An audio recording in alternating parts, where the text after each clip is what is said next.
ಪ್ರವಾಸ ಸೆರೆವಾಸ ಎದೆಗುಂದದೆ ಮುನ್ನುಗ್ಗಿದರು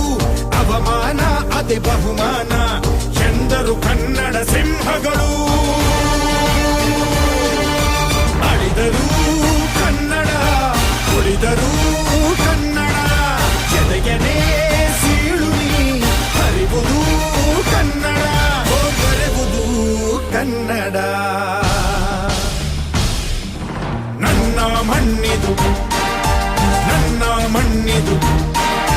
ನನ್ನ ಮಣ್ಣಿದು ಕನ್ನಡ ಮಣ್ಣು ನನ್ನುಸಿರಲ್ಲಿ ಕಂಪಿಸು ಮಣ್ಣು ಧಮನಿ ಧಮನಿಯಲ್ಲಿ ನರ್ತಿಸು ಮಣ್ಣು